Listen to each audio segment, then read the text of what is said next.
Je voulais juste aussi, avant de clôturer cette première partie d'émission, vous dire d'abord mon bonheur d'être avec vous aujourd'hui, parce que c'est passionnant. J'aurais adoré avoir un maître comme vous lorsque j'ai fait mes études de médecine.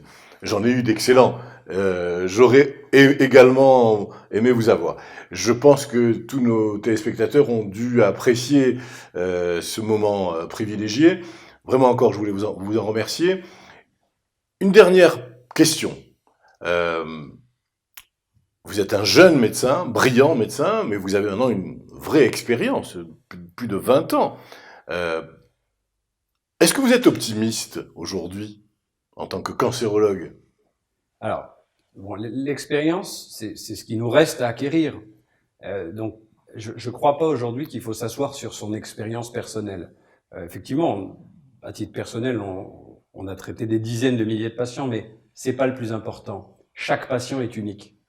La seule vraie expérience, c'est quand on a compris que chaque patient est unique, qu'à chaque fois c'est une autre histoire, c'est un corps nouveau, c'est une tumeur nouvelle. On part de certaines bases qu'on a, de certaines histoires qui ont forgé notre raisonnement, mais ce raisonnement, il doit être remis en question à chaque étape. C'est la seule expérience qu'on attende aujourd'hui. Ce qui est très important, l'optimisme ne viendra pas de tels progrès technologiques. On aura implémenté les progrès technologiques.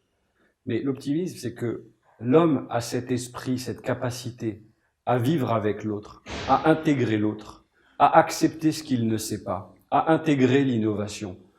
Mon optimisme aujourd'hui, il va se nourrir de la capacité que vont avoir les uns et les autres à travailler ensemble. Aujourd'hui, on arrivera à vaincre le cancer si et seulement si on arrête de considérer que c'est un médecin en face d'un patient. C'est un système de travail, c'est une manière de réfléchir. Tout celui qui a quelque chose à apporter, une avancée, une découverte, une idée, est le bienvenu. Et le patient est au centre.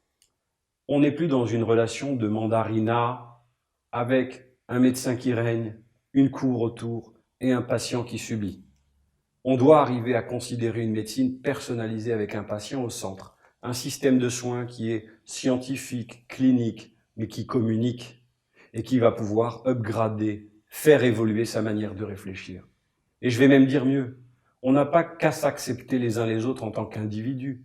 Il va falloir qu'on intègre ces nouveaux outils. Aujourd'hui, dans nos équipes médicales, on intègre ce qu'on appelle des bioinformaticiens. Pourquoi?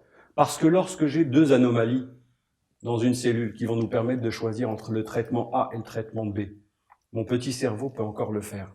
Mais quand il y en a 50, c'est assez compliqué. Quand il y en a 150, c'est encore plus compliqué. Je suis très content d'avoir des algorithmes de décision, des logiciels, des ordinateurs qui vont venir aider à guider la prescription.